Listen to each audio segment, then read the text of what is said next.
De cada limitação, um aprendizado. O Brasil aos olhos de Osman Lins. Pesa en la balanza la cuestión de si somos seres decididos y capaces de crear un mundo más justo y humano, o por el contrario somos criaturas subhumanas enfangadas en una lucha interminable por la supervivencia, en la que el que tiene todas las de ganar es el más despiadado. Alan Wolfe, La maldad política. No prólogo que Osman Lins escreve para os Gestos, para a edição de 1975, um conjunto de afirmações resulta curioso. Inicialmente tem a ver com a escrita deste livro de contos publicado pela primeira vez em 1957. Por trás, não obstante, jaz a declaração de um mal-estar que viria a adotar formas diversas no conjunto de sua obra. Comenta Lins. Como escritor, ainda havia em mim, quando o compus, uma brandura que não mais existe, e se existe, é infiltrada de veneno. Não que eu visse candidamente o mundo. Aí encontramos, apesar de minha experiência ainda curta, uma visão o seu tanto sombria da nossa condição. Nada, porém, se vê nos temas, nas palavras ou nos ritmos que denuncia minha cólera futura. Olho, portanto, os 13 contos da série como se me visse em outro tempo, eu ainda não transformado pela realidade que me cerca e que numa fórmula breve confesso não amar e não admirar. Resulta difícil acolher essa declaração sem remexer nos textos do autor à procura do caminho desse mal-estar. Resulta ainda mais difícil não associar esse desajustamento a respeito da própria realidade à noção de cidadania que circundava Osman Lins. Se a palavra política vem do adjetivo polis, que significa cidade, termos como cidadão, civil e público, sociável e social, Estado e poder, estão igualmente cobertos pelas águas do âmbito político. Tal como o entendia Osman Lins, como o deixa transparecer, a sua noção de política estava emparelhada com a participação ativa, principalmente discursiva, em assuntos públicos. Um dos volumes nos quais este perfil fica mais patente é Evangelho na Taba, de 1979. De não ser pela mão cuidadosa de Julieta de Godoy Ladeira, este livro não existiria. Na apresentação, a esposa de Lins dá conta do critério que utilizou para organizar os textos. Por um lado, os artigos de imprensa, por outro, as entrevistas, e ao munir ao leitor de um volume assim estruturado, ofereceu também uma aproximação precisa para uma compreensão abrangente de Lins. Um movimento de translação, o escritor atraído por temas que parecem dessemelhantes, manifestando-se nos espaços do Jornal do Brasil e do Jornal da Tarde, e outro de rotação, a mídia impressa brasileira entre 1954 e 1978, ao redor de sua vida e de suas obras. Assim comenta Julieta a situação. Osman Lins dizia que a vida do escritor era uma guerra em muitas frentes. Aqui, em Evangelho na Taba, temos aspectos de algumas. A revolta contra a opressão da tecnologia sobre o nosso cotidiano, questões que afetam a qualidade de vida em nossas cidades, o embotamento cultural instituído pelo sistema e encampado pelo ensino universitário, problemas sociais, políticos, de comportamento humano, a insensibilidade e a prepotência em seus tantos disfarces. Estes são alguns dos temas deste volume onde temos o Osman Lins polêmico, levantando questões, debatendo-as, e extremamente humano, apresentando dúvidas. Embora em processo, não será para esta intervenção que a totalidade dos textos da parte inicial de Evangelho na Taba serão analisados sob esta perspectiva. No momento, apenas 4 permitirão dimensionar a preocupação do autor pelo aspecto da cidadania, ponto medular de sua posição política. Isto não se traduz em um vazio de alusões a momentos críticos do regime militar que assombrava o Brasil ainda na época de sua morte, mas não se pode atenuar a hipótese de que o mal-estar de Lins a respeito de sua realidade se torne nestes saliente. A ironia será uma de suas ferramentas. Com esta figura retórica, Lins elaborará argumentos breves que encerrará parágrafos depois com uma apelação direta e sem torções. Algumas das afirmações levarão o leitor ao riso, e será por causa da alusão risonha que, brasileiros ou não, os leitores destes artigos acompanharão com dor a crítica principal. O primeiro deles se intitula Da Necessidade dos Ritos. Foi publicado em 1978 e não parece inaugurar o compêndio por acaso, não sob o critério da organizadora. É um chamado claro à recuperação de um código normativo comum entre Lins e seus conterrâneos. Na segunda página, o articulista menciona governos que tomam medidas desumanas contra adversários políticos, torturas que se alastram sem que a opinião pública se comova, pessoas que adoecem sem receber uma deferência nem de parentes nem de amigos de longa data, e situações fúnebres nas quais se oferece uísque ao invés de guardar luto.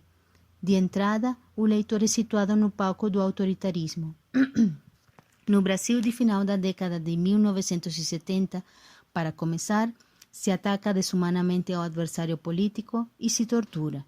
Osman Lins martela o ponto a partir de um comentário nascido de um plano quase doméstico, de detalhes que, sendo pessoais, por que seria importante como se sente um escritor numa cerimônia fúnebre, adquirem, refletindo, profundeza social. Isto faz com que eu me sinta desajustado nos velórios, não por causa da tristeza, das lágrimas, e sim devido à alegria, ao clima de coquetel que aí encontro. Pequenos gestos de cortesia vão sendo abandonados. O exame que acabo de recensear levará a um diagnóstico simples: insensibilidade. As pessoas, e não só nas grandes cidades, tornam-se cada vez mais insensíveis. O fenômeno, porém, parece-me mais amplo, mais sério, mais complicado. A questão não é só de ordem psicológica e nem sequer sociológica. O homem não está apenas perdendo a sensibilidade, embora avance nas ciências e conquiste o espaço interplanetário. Vai ficando cada vez mais cego para o mundo e seus liames com o universo afrouxam.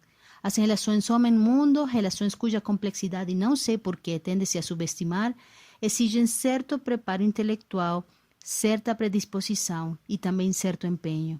Há mesmo afinidades entre o aprofundamento dessas relações e a atividade poética. Do avanço nas ciências, houve anteontem, 16 de julho, uma amostra incontestável. Faz 50 anos, o homem colocou o pé na Lua. O foguete Saturno V partia do Cabo Canaveral às 9h32 da manhã, carregando um módulo Eagle que alunaria no dia 20. A viagem ao módulo lunar percorreu 386 mil quilômetros e a missão Apollo 11 durou 8 dias, 3 horas, 18 minutos e 35 segundos. 50 anos depois, ao norte da América do Sul, uma clarinetista seria afastada do convívio social, levada sob engano para o porão de uma oficina policial em um país petroleiro por denunciar discriminação trabalhista por motivos políticos em uma rede social. Seus números serão outros: 25 anos de idade e 46 dias em 2 celas com presos comuns, 14 anos estudando música, 3 tipos de tortura, 2 visitas de sua mãe e regime de apresentação a cada 30 dias em um contexto que contabiliza mais de 15 mil pessoas detidas arbitrariamente por motivos políticos entre janeiro de 2014 e maio de 2019.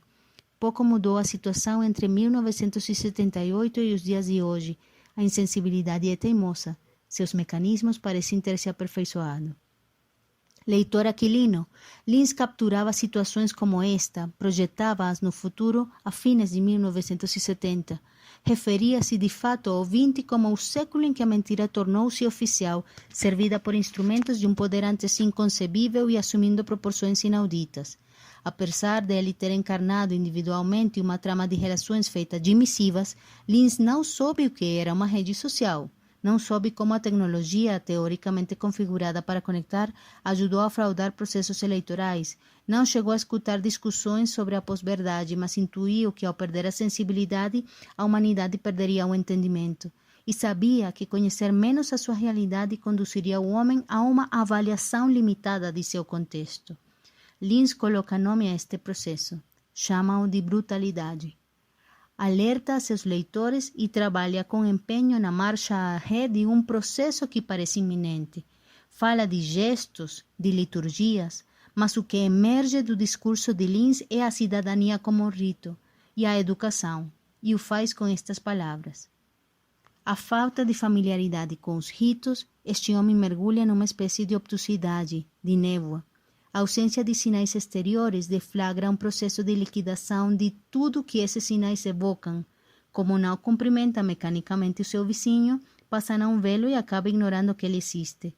Como não testemunha cerimônias relacionadas com a morte, passa a desconhecer tanto a gravidade da morte como o valor da vida. o mundo, em suas mentes, retorna ao caos. Confissões de um Brasileiro de Hoje, também escrito em 1978, vem carregado de sarcasmo e traz referências diretas ao regime de fato que se instaurou no Brasil em 1964. O enredo descrito no artigo remete por momentos ao filme The Truman Show, de 1998, dirigido por Peter Weir, no qual Truman Burbank, um pacato vendedor de seguros, leva uma vida corriqueira sem imaginar que os seus dias são televisados minuto a minuto para satisfazer uma audiência mundial. Para o cidadão brasileiro descrito por Lins, decidir não é um direito. Vive para satisfazer uma audiência de poderosos. Não escolhe seu nome nem como se alimenta, as leituras que faz ou a carreira que sustentará. Entra na faculdade integrada de homens úteis e corretos e se depara com opções curriculares como introdução à obediência, prolegômenos do consentimento tácito, sistemática da resignação, imobilismo estrutural e estilística da concordância absoluta. A profunda revolta que circunda a entrega de Lins aparece camuflada com uma hipótese distópica que, por sua vez, entendendo a diferença de alcance, artigo sucinto versus romance ambicioso de fortes implicações políticas, também conduz a pensar no fundamentalismo sobre o qual reflete The Handmaid's Tale, de 1985, da escritora canadense Margaret Atwood. Neste artigo, sob uma premissa ficcional, o narrador descreve o regime político que vigora naquele Brasil como a sombra vigilante, paternal, sábia e protetora sob a qual temos a fortuna de viver. Fala dos amigos que moram no exílio e se refere às leituras dos degredados, pornografia e aventuras. Sem soar muito convincente, o último parágrafo deixa uma fresta para a revolta. Se eles decidem por mim, quem decide por eles? Sim, eu gostaria ao menos de substituí-los por minha própria escolha. Do que não está muito consciente o personagem de Lins é da saída que se pode armar a partir do esforço coletivo. Ausente da história recriada, a solução mais consistente aponta para a movimentação como sociedade.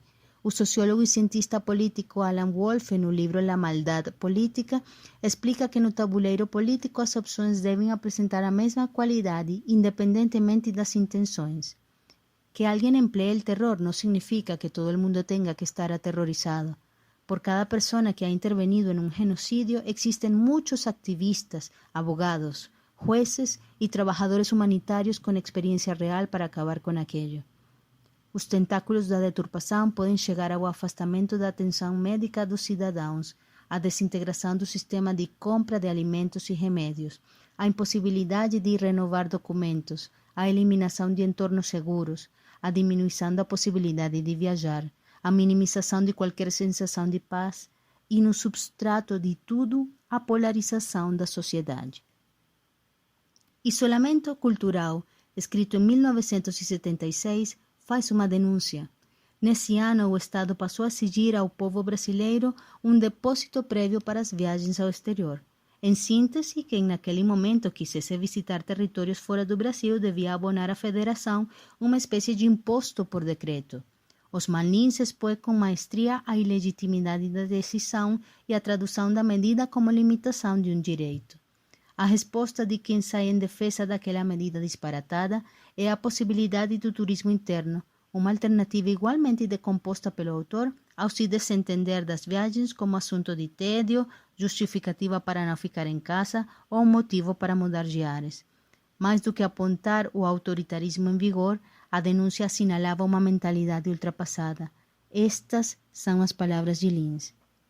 Como tudo no mundo, viajar é um ato que pode ser desvirtuado. Todos conhecemos, por exemplo, indivíduos para os quais qualquer cidade do mundo, por mais rica que seja em tradições e monumentos, reduz-se ao quarteirão comercial, às lojas e às boutiques. Ver e aprender para eles não tem sentido algum. Viaja-se ou deve-se viajar e, de qualquer modo, aí residem o valor e o significado das viagens para ampliar os horizontes mentais. Entre 1992 e 2002, a jornalista venezuelana Milagros Socorro coordenou a elaboração da revista Bigot, uma publicação de referência no universo das tradições e a cultura popular latino-americana.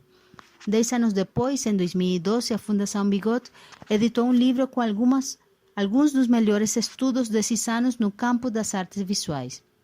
da apresentação que Socorro escreveu para Anotações sobre Arte Popular, comove a maneira como se refere ao efeito que nela teve se deparar tão de perto com as mentes e mãos fecundas do país daquele momento. Fue una década de indagación periodística, pero más que eso fue un ingreso a mi país por puertas que de otra manera no hubiera llegado a tantear. Y resultó que los caminos que me llevaron a la muy diversa música que flota en el aire de Venezuela, a las múltiples formas que adopta la imaginación religiosa y, en fin, a los tantos prodigios en que se manifiesta la cultura tradicional de este país, seguían de largo hasta mi alma. La revista Bigot me hizo reportera de comarcas ancestrales. La noticia no era lo nuevo, sino lo que siempre había estado allí, haciéndonos como somos, suspirando desde nuestro pasado, fulgurando en el horizonte como adelanto del amanecer. El reportaje no se armaba desde la rabiosa actualidad, sino desde el yacimiento de alfarerías fragmentadas, donde aún pueden rastrearse los aromas de las gastronomías, los arañazos de las fanegas, el pegote mágico de los rituales. Fueron 10 años auscultando el barro que nos configura, una década de perseguir con una libreta la clave que nos explica ese instante en que las muchas sangres, las tantas visiones y las oleadas de humanidad que encallaron en nuestro territorio coagularon en el ser venezolano. A crítica que Osmar Lins faz à alternativa do turismo interno é legítima porque insiste na urgência de uma predisposição interior e não na imposição de um decreto, de uma obrigação. As palavras de Milagro Socorro se encaixam bem nesta linha discursiva porque ajudam a entender que um percurso feito não através de um território ou por fronteiras, e sim por um universo de tradições cultural e em contato direto com os cultores, pode resultar na melhor compreensão, na descoberta, aliás, de uma sociedade. Sem entrar no tema do propósito da viagem, Osmar Lins é categórico com estas palavras. Esse turismo, para quem não quer emparturar-se de comida, ficar vendo televisão à noite nos quartos, fazer quilometragem nas rodovias e coisas assim, não vale nada. O herói vai e volta o que sempre soube, que o Brasil é grande. E não creio que seja preciso andar do Rio Grande do Sul para o Amazonas, ou do Maranhão para Santa Catarina para amar o seu país. Se fosse assim, os maiores patriotas da nação seriam os caixeiros viajantes. No quarto artigo de Lins escolhido para esse trabalho, o escritor pernambucano escalpela um de seus temas diletos, o letramento no próprio país. O artigo intitula-se Sugestões para o Brasileiro Ler. É de 1976 e começa com a revelação do que ele chama de comportamento generalizado anti-leitura. Lins sabe que sem condições que propiciem o ato de ler, poucos cidadãos se animarão com os livros. Ainda identifica focos anti-leitor. Por incrível que pareça, para os Lins, a dificuldade não está nos problemas em si, mas na forma de implementar as soluções. Nos artigos examinados, inclusive naquele que se vale de uma proposição ficcional, o método de Lins é inteiramente cartesiano. Sondem-se, por exemplo, os focos anti-leitor, e se Lins não numera os itens da lista é apenas por um assunto estilístico. Nos ônibus, viaja-se no escuro. Se você quer que alguém leia, parece nos dizer, fomente a leitura nos ônibus à noite. Nos ônibus intermunicipais ou interestaduais, isto é uma constatação do autor, as pessoas preferem empregar as horas dormindo ou vendo passar o tempo. Para contrabalançar o problema e aproveitar essas 5 ou 6 horas de viagem, Lins se apetrecha de uma lâmpada de mineiro ou especialista em doenças de garganta alimentada a pilhas pendurada no pescoço. As lâmpadas dos quartos de hotel, por razões que o articulista não se explica, são sempre de baixa voltagem. Para superar esse inconveniente, ele costuma levar consigo lâmpadas de 100 velas a fim de ler na cama. As salas de estar das hospedagens não têm poltronas com abajur próximo. Raros são os hotéis que dispõem de biblioteca, alguns não têm nem jornais à disposição dos hóspedes. E salas de espera em consultórios médicos parecem, o referendam as suas palavras, boates de tão mal iluminados. A solução proposta por Lins passa por encruzilhadas já encaradas em outros textos de opinião e também nos ficcionais, em declarações sobre livros e entrevistas de personalidade. A modernidade é uma delas e, sob o guarda-chuvas da modernidade, a lógica que privilegia o efeito desejado. A ação coletiva, partindo de um Estado que teme no bem-estar dos cidadãos, é outra. O compromisso dos cidadãos, Outra, a necessidade de ler uma fixa. Fechando o exemplo dos focos anti-leitor, o que sugere Lins? Uma campanha para que os transportes coletivos estejam devidamente iluminados, cartazes nos ônibus sugerindo viagens dos passageiros com livros, anúncios em hotéis que recomendem leituras, luz suficiente nos aposentos e salas bem dispostas, a mais pura ativação da cidadania para que crescimento algum continue ficando a meio caminho, eclipsado, com espíritos que se atentam ao que pode melhorar, mas que pouco podem fazer sem uma ação coletiva inspiradora, além de se manifestar uma entre milhões de vozes clarividente. Muito obrigada.